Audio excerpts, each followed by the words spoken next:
I'll share my calendar with you. I have to back my brother's having surgery, so I'm going to go back just but anyway, he's finally come back and kind of help all back.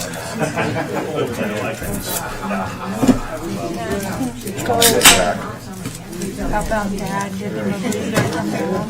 Yeah. Yeah, no. So All-time person. it's, I'll tell you what, this is something. She's in a new stage, so he's taking it personally. Uh-oh.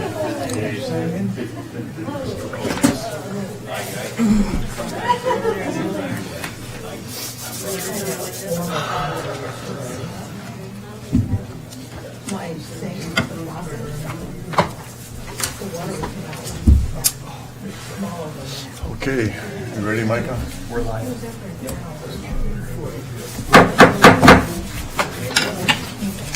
Good evening.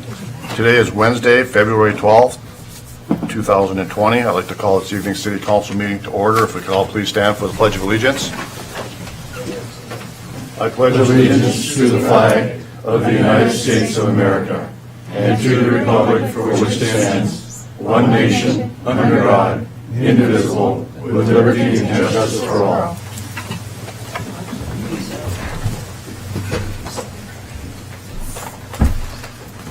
Could I have a roll call?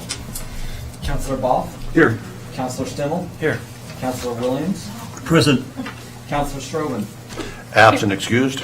Councilor Cerveny? Here. And Mayor Thornton. Here. Thank you. Next is the consent agenda. If there are no requests for items to be removed, may I have a motion to approve the consent agenda? So moved. Second. It's been moved and seconded to approve the consent agenda. All in favor say aye. Aye. Opposed? Motion carries. Thank you.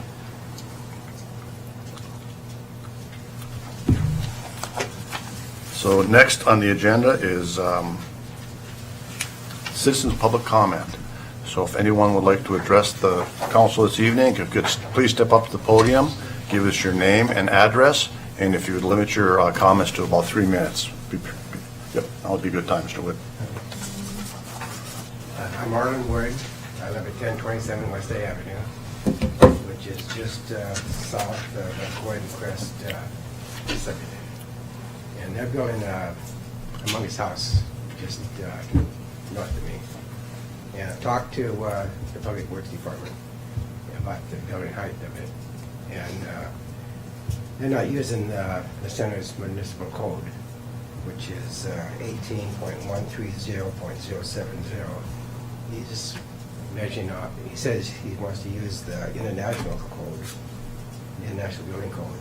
And that one, you take the average of the heights of the different corners and so forth. But the center's municipal code says the maximum building height in all LDRE districts shall be 35 feet measured from the lowest finished grade level to the highest point on the roof. So I think we need to discuss it a little more and figure out why he's not using that. This is Jim Perry that I'm talking about. Why he's not using the center's municipal code. Okay. All right. All right. Well, we appreciate your input. We'll have city staff look into that, Mr. Wood, and we'll be getting back to you. Very good. And you've already spoken to Mr. Perry about this? Yes, I have. Okay. Thank you. Appreciate it.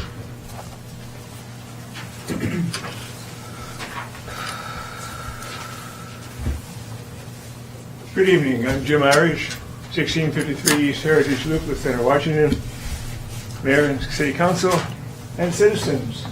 What I wanted to bring up is, in case you hadn't seen it on next door, something that we have missed since we stopped doing, Clark County, has stopped doing the cleanup days where we used to have a shredding deal here, that from 10 to 1 p.m. Saturday, February 15th, Beautiful Savior Lutheran Church at 125-13 Southeast Mill Plain Boulevard, Vancouver, brings you to bring your sensitive documents and papers to be securely shredded and recycled. A $5 suggested donation goes to the Beautiful Savior Lutheran Church annual Mexico mission trip. a limit of 2 boxes. Now, I don't know about many people around here, other members of the citizens, but me, I have plenty of stuff that can be up to the years of storing tax returns and et cetera. That could be shredded. So I just wanted to bring it up as something that the community could, if we could put it out on the website or whatever, that they have it, since it was made known public on Facebook, that I think the citizens in the center would benefit by it. Thank you. Thank you.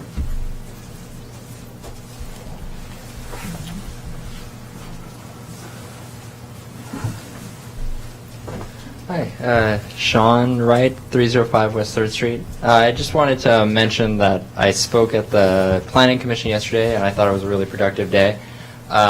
It seems like after my comments and another concerned citizen's comments, the Planning Commission intends to move a new item onto their work plan, which would consist of taking a look at the Northwest Pacific Highway plans for development along there for the actual roadway itself, the public right-of-way, as well as 4th Street, that whole minor arterial corridor, essentially.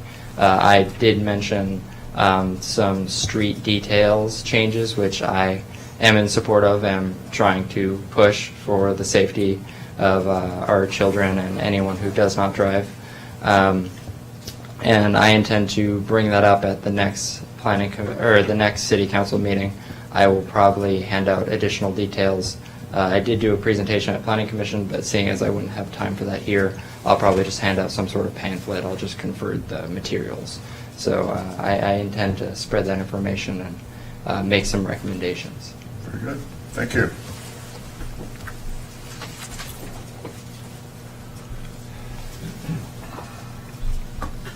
Seeing no one else stepping up to the podium, I'll go ahead and close public comment, and we'll move on. Next is the mayor's report. I do have a couple things I'll share with the council this evening.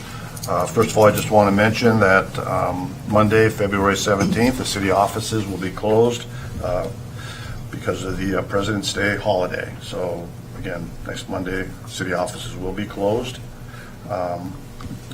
I also want to mention that on January 28th and 29th, Councilmember Boff and myself, along with Mr. Swanson and Mr. Halverson, we attended the City Action Days in Olympia.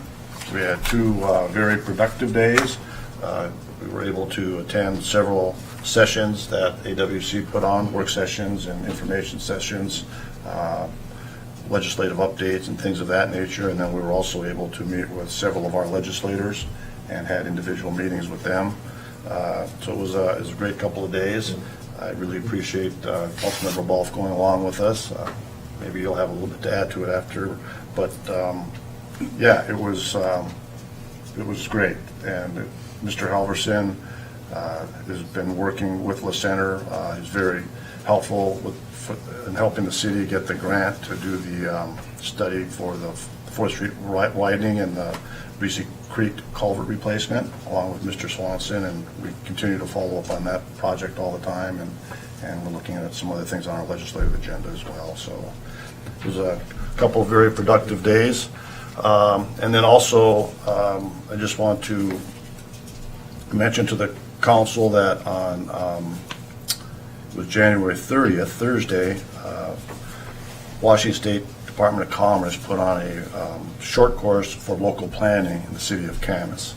And we actually had a few of our planning commissioners attended. We had Councilmember Cerveny was there along with myself. We had city staff there, so we had quite a group of people. Mr. Wright was there as well. I appreciate you being there, Sean. That was great. So again, it was a great course. I think everybody that was there enjoyed the course and came away with something. Both Sarah Dollar was there along with Matt Jenkins, our city staff. So yeah, those were great opportunities to learn something.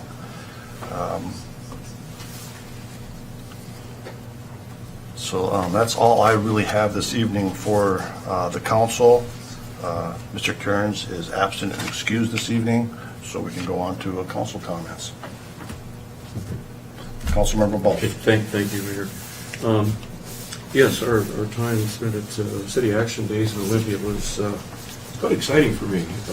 I had never done anything quite like that before. We met with 6 different legislators, both Republican and Democrat, and the 6 of them represented 3 different districts here in Washington. And we thank them for their past support for the grant that we received for the 4th Street work, and discussed our future needs to continue that project. In addition to that, I ran into Governor Inslee. I had an opportunity to meet with him and chat with him very, very briefly as he was on his way out of the room. So I thought that was really great. On a different topic, the CTRAN board meeting for the month was held last night. Some items that came out of that meeting that I want to share with you. Ridership on CTRAN for 2019 was nearly 6.3 million trips, and that's an increase of 1.3% from 2018. It's the 3rd consecutive year that CTRAN has had an increase in the ridership, and it's up 6% over 2016. What's interesting to me is that CTRAN's trend is bucking a national trend, which is showing a downward trend. The center bus rep was on display 2 months ago here at a city council meeting. The Clark County bus rep is in process right now, and it will be presented at the State of the County event, which will take place in March. There was an update on the Mill Plain Bus Rapid Transit project. Right now, the downtown Vancouver station design is taking place, and CTRAN, among many other projects happening with this major project, they're working on bike lane interfaces along the entire route. The Clark County Board of Trustees has recommended a $0 lease of their East Vancouver property, the property which CTRAN would like to be able to obtain for the east of the Mill Plain Transit Center. It's subject to approval by the state of Washington, but nonetheless, the Clark County trustees are willing to work with CTRAN on that project. The best news of all is that the Federal Transit Administration has given the project a medium-high rating. This is really important to open the door for funding. The Ford Plain project was also given a medium-high rating. What CTRAN was hoping for was to have a medium rating, so medium-high is even better, and that's really good news for CTRAN for that BRT project. So, and that's all I have for tonight, Mayor. Very good. Thank you. Great reports. Appreciate it. Councilmember Stimmel. Nothing tonight, Mayor. Thank you. Councilmember Williams. Nothing tonight, thank you. Councilmember Cerveny. Nothing to add. Okay. So we'll move on to staff reports. First staff report we have this evening is from Mr. Larry Lewton.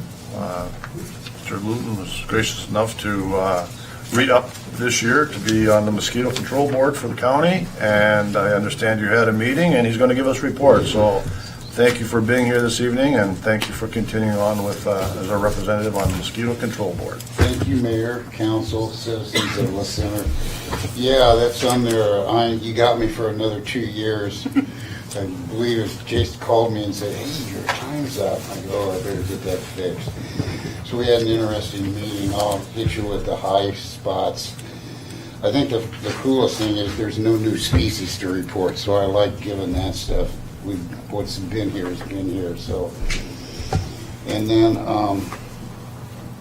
our operations manager has informed us that it's been a quiet year as far as West Nile virus. It's not in our county, and they're looking for it.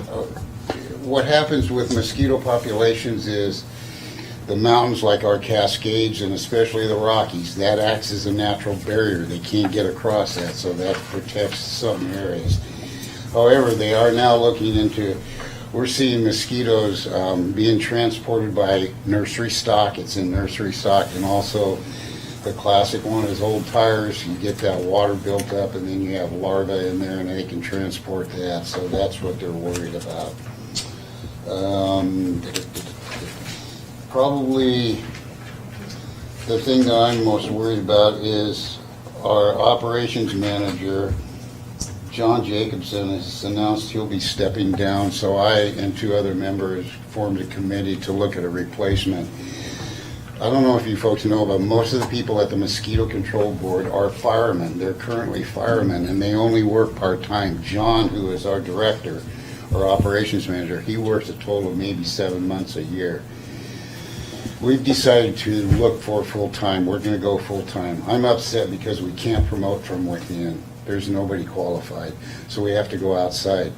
However, one of the people who is a board member on the Mosquito Control Board has offered to step up to do that. He's qualified to do it. He's worked on the East Coast, and he's been on our board for 15 years, so I was pretty surprised that he was offering to step up. He knows our situation, so that would be good. And the last thing is the annual meeting is going to be in Portland, Oregon, and they're graciously going to pay for one day $160 to let me go, so I'm going to pick a day and go learn about mosquitoes more. Anybody got any questions? And thanks again for electing me. You got me for another 2 years. It's been a while since I've given a report, but we're usually it calms down in the fall and the winter. But we were talking last night, you look over a 15-year period and things are changing, and they're going to keep changing. So, yeah. Anyway, that's it. Thanks a lot, folks. Thank you.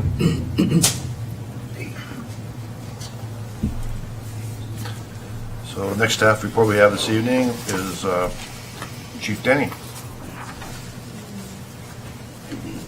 Mayor, Council, Citizens One Center, Chief Denny, Center Police Department. We didn't have any significant events to report in January, and we didn't attend any community events in January either. But we did participate in Kindness Day at the Center Elementary Middle School, and we welcomed the kids in for their day and gave them high fives and all that kind of stuff. That was very nice, and the kids, I think, appreciated it. So it was fun, and I get to see their little faces in the morning. So good times. School safety and security. I attended the school shooting symposium put on by the FBI in Washington at the Washington Criminal Justice Training Academy. Very good information being put out, and unfortunately nobody from our school district attended. I think we would have benefited from a lot of the information that was put out as far as the being prepared for the event that is going to occur. Whether it be a mass shooting of sorts or some other form of event, we will have it in our schools, no doubt. It happens everywhere that's unexpectedly happened. Parkland and all these other schools, they weren't expecting what was going to occur in their schools either, and they weren't prepared. So something that we need to start talking about as a community as far as being prepared for these types of events and what we're going to be able to do, because quite honestly, these things are over within 1 to 5 minutes generally, and we're not going to have law enforcement there quick enough to be able to stop a lot of the events, but we're going to be there to clean up the aftermath. So just need to talk about it and get prepared for something just in case, right? The next is patrol emphasis and our calls for service. The guys were pretty busy out there as usual. Traffic is heavy. Courts are feeling our pain as well because a lot of the citations that are going forward. We did start a new thing through Washington State, and it's reporting all of our traffic infractions, the information as far as who was stopped, their race, gender, and biographical information. It goes up and is collected now for racial bias events. So we're doing that as a state and reporting that through WASPIC. So that's our event. So if anyone has any questions about that, there's a list of all the events by the number and what they are, as far as the disturbances and things like that. The other thing we have been working on diligently is all, remember back when we had the arson fires? Well, we've been working that case and still working it, but we have a CI now that gave us some information. And the people that we suspected are the ones that were involved, that we stopped in the first place, and we are building a case now to see if we can get a search warrant and get some information so we can further along some prosecutions on that case. The other case that we've been working on is, again, we have a couple houses or drug houses in town, and we've been working diligently with the CI, and that case developed into a valid case. We went in with probation department and actually made significant findings of some drugs in the home, and was able to be able to get some more information. So we're working with now the drug unit in Cowlitz County to go where the drugs are coming in from. So still working that case. Any questions? The school shooting symposium, was that law enforcement training, or was it cross-training between law enforcement and administration, school administration? All of the above. It was law enforcement, school administrators. A lot of school administrators were in the room from all over the state. So school officials, SROs, school resource officers.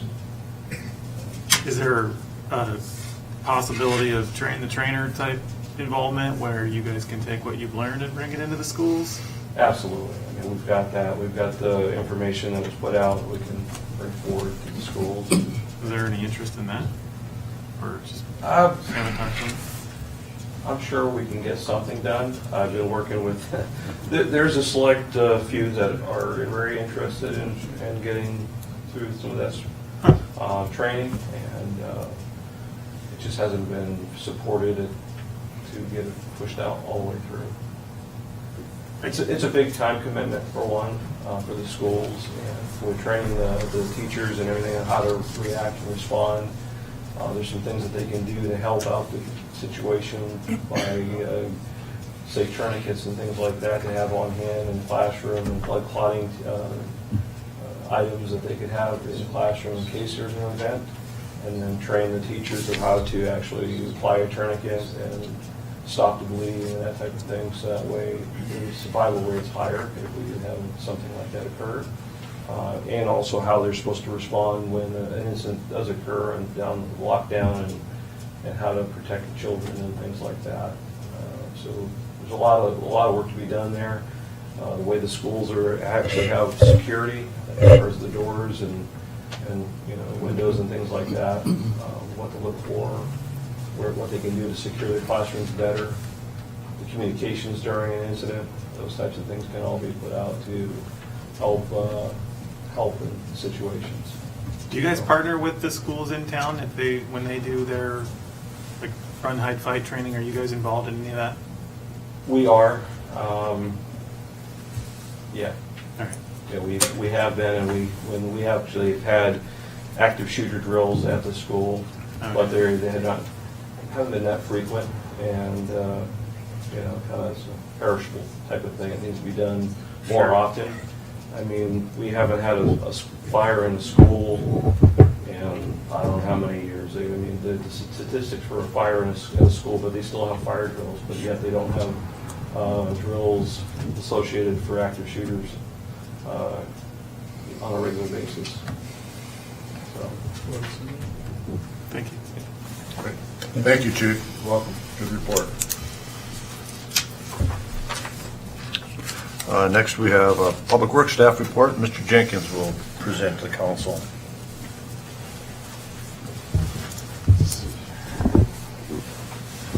Good evening, Mayor, Council, citizens.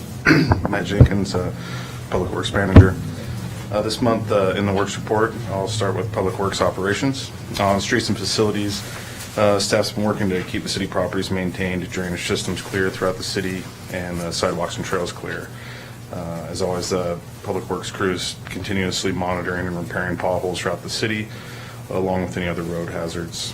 Staff is looking into moving the flashing pedestrian crossing signs from the 4th Avenue crosswalk down to the 4th and Aspen intersection due to several complaints about both lighting and traffic at that intersection. So we're working with Tony Cooper and studying the possibility of moving those signs for safety. Staff is treating moth and algae growth on a number of the sidewalks and streets and street shoulders, especially the permeable sidewalks in town. They just get a foothold, and we've had a number of complaints about them being slippery. So I do ask that people be patient with that, because it does take time for the treatment to take hold, and then we'll have to come back and clean them. On the parks and ground side, most areas are currently too saturated to mow. We had over 10 inches in January, so 10 inches of rain. So a lot of this, we just can't get the mowers on without sinking and doing damage to the sod. Public Works is working on winter clearing of trails. A parks asset list is currently being compiled in order to create a 5-year replacement plan for outdated play structures and equipment throughout town, primarily at Holly Park, which is one of the older, Holly Park, which has some of the older equipment in it. On the equipment side, staff is performing annual services, fluid filter changes, and some of the larger services on most of the city equipment. That's going to take 3 to 4 weeks, day in and day out working on that. There's just a lot of equipment, and these are longer services, but it's a great time of year to do it just because of the inability to mow and keep up on some of the outside work. On the personnel side, this is community development. It'll be, I just wanted to mention it, that Tony Cooper has been promoted from city engineer to assistant public works manager, and also Jim Perry has accepted the position of building official with the city. His first day was February 4th. He brings 20 plus years of construction and inspection experience. Mr. Perry previously ran the building department for the city of Ridgefield for the past 16 years. Again, we'll go more into that during the community development report at the next council meeting, but I just did want to mention it and get it out there for public knowledge. On the project side, Dr. Roof will be cleaning the roof of the new city hall and the garage this month, and actually that'll be tomorrow. I just got off the phone with them before the meeting. And Public Works staff has been assisting the PD in light repair work and minor modifications to their building, and that's ongoing. So, on the wastewater operations side, under operations, the plant continues to run well within all of the MPDS permit limits and remain in compliance. Due to high flows and heavy rainfall, both of the membrane units will require cleaning over the next 2 weeks. We will be doing one this week. When I wrote this, the flows were too high to remove either basin from service, but this week we should have a break and be able to do at least one. Effective February 1st, we're going to get a price increase on the polymer, which we use to dewater and create biosolids with. And Ponder Burner Company has come in and conducted emissions testing on the natural gas burner, which heats our biosolids drier. Those results were within acceptable parameters and were reported to Southwest Clean Air Agency as part of our clean air permit. On the maintenance side, preventative maintenance is ongoing. The biosolids dryer requires replacement of an internal inlet door. Staff is working on sourcing the parts. I believe they did get a quote, and we're going to do the repair in-house to save on labor costs. Staff has installed a new pump in the plant recycle station. The goal is to extend pump life from traditionally 2 years up to 4 years with no change in cost. So we're hoping for good results on that new style of pump. Staff has replaced a failed MBR blower. That was blower number 2, and then after the replacement, we conducted vibration analysis to get a baseline, so we'll be able to monitor that annually and see if vibrations increase and what the wear and life cycle is on that blower. The previous blower had 40,000 plus hours. Life cycle is rated for 60,000, so it was a premature oil seal failure. The vendor and manufacturer didn't really have anything to what would cause that other than maybe vibration early on. Memory serves me correctly, during commissioning, the vendor put on the wrong specified belts. They put on SAE belts, and they were actually they should have been metric belts. And we actually figured that out in-house and converted them, but there was vibration issues in the first 6 months those blowers were commissioned, and they think that probably played a hand in it, because that was the one with the most vibration. On the administrative side, the January DMR is in progress. It should be submitted this week. The 2020 Operations and Maintenance Update Letter has been submitted to DOE. The waste load assessment is currently being conducted and compiled. That will be submitted at the end of this month. Notice of intent for the biosolids permit renewal is being prepared for submission to Ecology, Annual lab calibrations have been scheduled for the 21st of this month. And then we also just got our packet for notice of intent for permit renewal for the wastewater treatment plant. Yeah. Will that promotion of Tony cause a vacancy for the city engineer? No, he'll remain with the engineering duties. Some of the larger stuff will be able to either use some outside consulting on a minor scale, and really it'll give him more oversight within community development. Cool. Yeah. Matt, I've got a question regarding the NBR blower, Yeah. the vibration issue and the belts. Do we have any recourse on that? We don't. No, we, I mean, this has been 10 years ago that happened. We identified it with the original provider, and I think they extended the warranty a year, but it went from 2 years to 3 years, so we're well past that. We got good life out of it, but it was just premature by their measure. Okay, thank you. Yeah. Thanks. Thank you. Thank you. Thank you. Good report, Matt.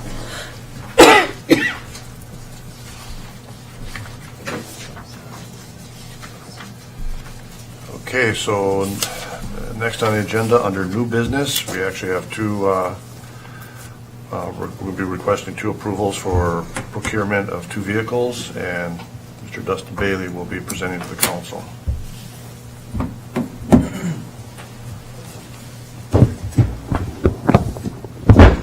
Thank you, Mayor, Council. The first procurement report is about the identified need for 2 police cruisers for the police department, and replacement of the police cruisers was according to the city's standard vehicle replacement practice. And the reason we have the staff report in front of you is because the purchasing policy section 6.5 requires it because of the dollar value of the purchase. With this particular purchase, the availability of Chevy Tahoes in 2020 has been challenging because of supply chain issues. The city staff explored alternative sources, and there was only 2 vendors that we could find that actually could supply the vehicles to us. Because of this, we looked again at the practice of purchasing 2 police cruisers every other year, and have reworked the practice to replacing 1 vehicle every year. And you can see in the report here, Hubbard Chevrolet, and then also Access Washington, which is the state of Washington contract, but Cleary Chevrolet is the supplier. And we also have a breakdown of the equipment build out, the graphics installation of $16,446. And so what we're asking today is for evaluation of the low bidder, which is through the state of Washington contract. Budget impact, the city 2020 adopted budget includes the purchase of 2 cruisers at $124,000, so purchasing 1 is well below the budget projections. Staff is recommending the council approve the purchase of 1 vehicle, and I have a recommended motion there for you. So are there any questions on this? We Yes. offloaded 1 already, or we've not done that? We haven't surplused any vehicles yet. So we were gonna get rid of 2, now it'll just be 1? Yes, you're correct. Just curious. Thank you. From a maintenance perspective, does that make sense? And maybe the chief has to answer that one. Holding off on the one that we're holding off for a year, is it going to be a maintenance pig, or is it going to be okay? It's going to be okay, but because this is a long-term problem that we kind of adopted here, it's going to make things easier in the long term. Right now, we're pushing 7 years on the vehicle. The oldest ones we have right now is the 2013s. Mhm. So if we go to this plan every year, buying a vehicle, that'll give us a 5-year rotation for the vehicles, which will be within our guidelines for our policy plus our mileage. So I think we'd be in better shape. Unfortunately, we're going to have to suck it up for a year to get by with one of the 2013s for another year, which will be 8 years. So this year we might take a hit as far as the residual costs we get back on the vehicles, but in the long run, 5 years will be better, and we'll get better, lower mileage, and we'll be able to get more residual money back on it. But doing just 1, are we going to continually be behind the power curve? Or will we catch up when we get rid of the other 2013 next year? Well, we're going to have the same problem because we have two 2018s as well. But as far as the mileage goes, depending on what shift they're running, and that's what we're doing right now. We have only one operator in a swing shift vehicle. We got two in the other vehicles, so the other ones get more mileage. So we'll probably come out in the long run as we assign the vehicles to the accordance of how much they're being used. Okay, great. Does that make sense? Yeah, it makes sense. I just want to make sure we aren't just keep kicking the can. Right. Keeping one of them back, and then it spends all the time over at Morse's shop, you know. Yeah, right now we're going to be in good shape. They're maintained very well. We do have low mileage considering the year that we keep the vehicles currently, but we do have high idling times on our vehicles. So, but we've been fortunate, and the only problem I can foresee in this is if we get a lemon of a vehicle, which you never know, which might cause us a problem. But we'll have to address that as it comes. I saw the new Tahoe, one of the sheriff's cars, Tim Gosh showed me out in Yakol. It was pretty nice. He liked it. This will make it a little easier for ordering purposes and getting the build-outs done as well, because we're usually behind by at least six months or more by the time we get the vehicle in stock and actually built out before we can get it on into the fleet. Great, thank you. Great. Any other discussion or questions, Council? Mayor, I move to approve the purchase of one police cruiser from Access Washington, contract supplied by Bud Clary Chevrolet, with a maximum purchase amount of $61,017, including vehicle tax and build-out cost. Second. It's been moved and seconded to approve the purchase of one police cruiser for a total maximum purchase amount of $61,017, including the vehicle tax and build-out costs. All in favor, say aye. Aye. Opposed? Motion carries. Thank you, Council. Thanks, Chief.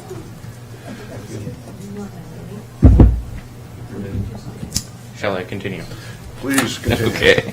So the next staff report you have in front of you is for the purchase of a GMC pickup for the Public Works Department. And this is for one vehicle intended to support the Public Works Department, the wastewater treatment plant, and the stormwater operations. And in consideration of the specifications for this vehicle, the city staff also considered the potential need of additional vehicle capable of supporting winter road maintenance work, and that would just be as kind of a backup plan for that. And again, we have this in front of you because of the purchase price of the vehicle, section 6.5 of the policy. Looking at a lot of different options, the city staff identified the Sourcewell Purchasing Cooperative as the lowest cost source of the vehicle, and that would be, the vendor is DSU Peterbilt and GMC Incorporated, and the vehicle is a 2020 GMC TK20743, and don't ask me what that means because I have no idea. But you can see here in this table the breakdown of the cost and a total price of $41,062. And of course the budget impact, it's the city of La Center 2020 adopted budget has a line item for $50,000 for this vehicle, so we're well within budget. And just to remind the council, 50% would be coming from the general fund, the vehicle fund, 25% from the sewer fund, and 25% from the stormwater fund. So staff is recommending the council approve the procurement of one GMC TK20743 through the Sourcewell as the lowest cost source of the procurement. Is that an all-wheel drive? Two-wheel drive or four-wheel drive? Four. Okay. What year is the truck that it will replace? It is not replacing a truck. We're using it to augment. We do have some aging vehicles that could potentially end up cycling out, but right now this is to add to the fleet. Yeah.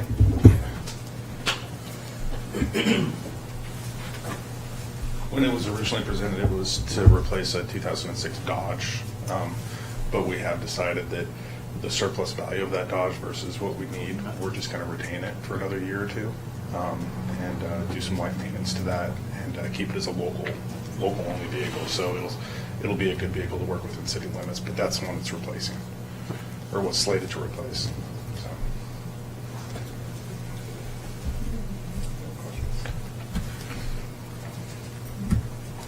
Okay, any other questions or discussion?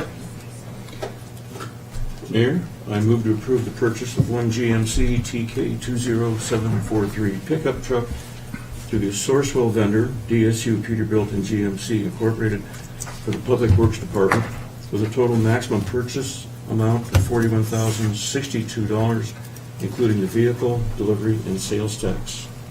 Second. It's been moved and seconded to approve the purchase of one GMC pickup truck for the Public Works Department with a total maximum purchase amount of $41,062, including the vehicle delivery and sales tax. All in favor, say aye. Aye. Opposed? Motion carries. Thank you, Council. Thank you, Dustin, for your report. So with that, that concludes this evening's City Council meeting. If I could get a Move to adjourn? adjourn. Second? Second. Okay, moving second to adjourn. All in favor, say aye. Aye. Opposed? Motion carries. Anybody get in front Thank you, of everyone, for being here this evening. It's appreciated.